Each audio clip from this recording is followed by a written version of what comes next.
A ranking member of the U.S. Oversight Committee announces today new investigations by Republicans that will make President Biden's secret agenda with Saudi Arabia public. Ukraine successfully attacks a Russian Air Force base, and Russia responds by raining missiles down on multiple Ukrainian cities. Plus, a new report out shows that the newly elected governor of Arizona, Katie Hobbs, was also secretly suppressing free speech and attacking her political opponent through a secret Twitter back channel. Thank you so much for liking and sharing these videos. I really appreciate it as a small news station here on YouTube. Elon Musk met with French President Emmanuel Macron in New Orleans, Louisiana, to discuss Twitter and regulations on free speech. While Europe does have freedom of expression, this is much different than the United States' freedom of speech. Their freedom of expression is more limited than ours, so Musk has a tricky situation on his hands. If Musk is not able to comply with Europe's regulations by 2024, he could get hit with massive fines totaling 6% of Twitter's global revenue. Now remember, this is $1 billion company that Elon Musk will probably increase the revenue on over the next few years. Now, speaking of Twitter, I did an in-depth dive of the Twitter files about the U.S. government secretly colluding with Twitter to censor Americans' First Amendment rights to freedom of speech and to bury a massive story for one political figure. Make sure to watch that. Yesterday, it has just over 350,000 views. And just yesterday, it came out that the newly elected Arizona governor, Katie Hobbs, also had her own secret back channel for her team to communicate on her behalf to Twitter, telling the Twitter employees whom to censor, which posts to review, and which posts to take down. She will likely be investigated.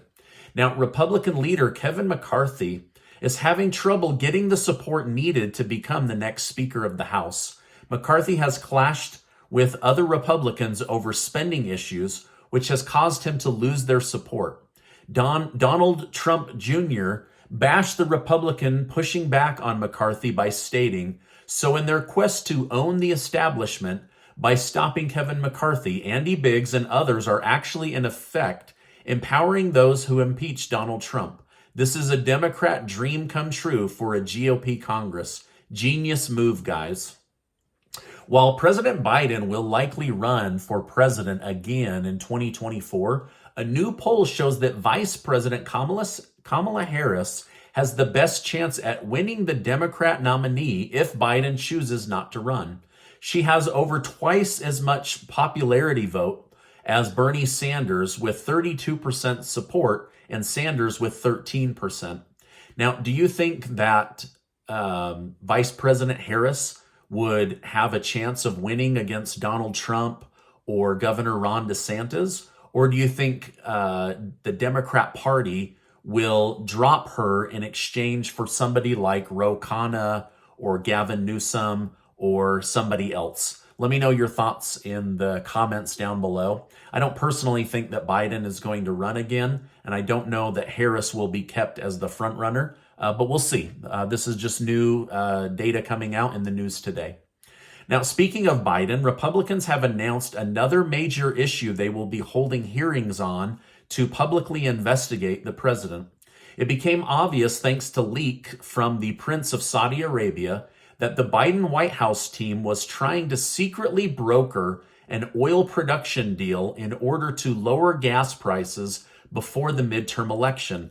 Basically, instead of looking out for the national security issue and the wallets of the American people, they were trying to secretly broker a deal to lower gas prices to manipulate voters in order to get votes. Now, according to GOP Representative James Comer, this is illegal and must be investigated. He said, "This committee has a responsibility to uncover the facts surrounding any backdoor deals cut by President Biden or his emissaries. The president is choosing foreign sources over domestic sources, all for political purpose. If this administration is engaging in backdoor market manipulation, with adversarial nations while jeopardizing our national security for the sake of securing more favorable election conditions for Democrats, the American people have a right to know. So this is a big investigation that was made public just today. Now, as you know from watching my channel, the Saudi prince, Mohammed bin Salman, does not like Joe Biden. He has a personal vendetta and chip on his shoulder about the current U.S. president. So he ratted him out and basically leaked the information about this secret deal that was made between Saudi Arabia and the White House, a deal to basically manipulate global oil prices in order to make Biden look better and secure votes by having lower gas prices. Now, I don't know whether these actions will provoke an impeachment, but it does look like there are many nightmare scenarios for the Biden family and President Biden with this new incoming Republican House of Representatives. Ukraine's President Zelensky has urged citizens to be resilient during winter as Russia continues to attack their electrical grid. In hopes of helping, the United States has recently allocated $53 million of U.S. taxpayer money to Ukraine to help restore their electric grid. However, the attacks from Russia don't seem to be getting less frequent. In fact, they're going up. So I'm not sure that this money will solve Ukraine's problems, but I hope it does. I mean, I don't want anybody freezing this winter. Now, yesterday, Ukraine's military was able to secretly and silently fly drones over a high-security Russian Air Force base and drop bombs on two Tu-95 nuclear bomber warplanes. The attack has provoked Russia and China to put war machines into the air to patrol the region. Ukraine immediately took credit for the attack. This might not have been a good thing. Moscow is warning Ukraine not to escalate this war on Russian soil, or they will be shown force like they haven't experienced yet. Moscow has already begun to retaliate by raining missiles down on select cities in Ukraine to show that Russia will not be attacked in her homeland. Now, this counterattack provoked South Korea to scramble jets in the area. This entire area is becoming a powder keg where one wrong move could just ignite the area into a world war. So basically, this attack pulled China and Russia into the air to go, scout the area out and see if they needed to retaliate with military force. Then South Korea scrambled jets. But through all of this, what we really learned is that the Russian and the Chinese military are working much more closely together than any of us expected. But this whole thing could have ignited a world war over the weekend, as you had Russia, North Korea, South Korea, China, Ukraine, all involved in who's got the bigger bombs to blow up the world. So pretty scary stuff coming out of the news.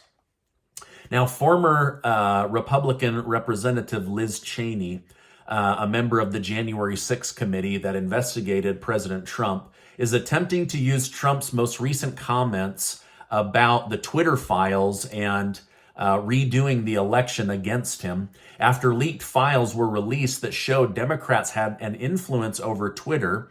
Trump called for the election to be overturned.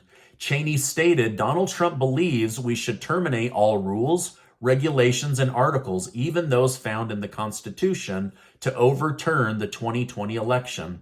Cheney wrote on Twitter, "That was his view on January 6th, and remains his view today. No honest person can now deny that Trump is an enemy of the Constitution." These new controversial statements from Trump will likely not help his current situation. However, you can go on to Truth Social, where the former president has said that this is being taken out of context to attack him. More Russia stuff. So a lot of the same, Trump says something, they say he's the worst. Then he says stuff about them. And it's just all the political ugliness of Washington, D.C. on full display in the last 24 hours. Speaking of the government honesty, Edward Snowden, the man who leaked secret NSA surveillance documents in 2013, has become an official citizen of Russia. He has, through his lawyers, been given citizenship in Russia, and they plan to protect him from being hauled away by the United States and tried for espionage. Elon Musk just did a poll on Twitter asking if he should be pardoned. 80% of the 3.3 million people that voted said yes, Snowden should be pardoned and allowed to come back to the United States. Even some of the biggest newspapers in the United States are saying that Snowden should be forgiven.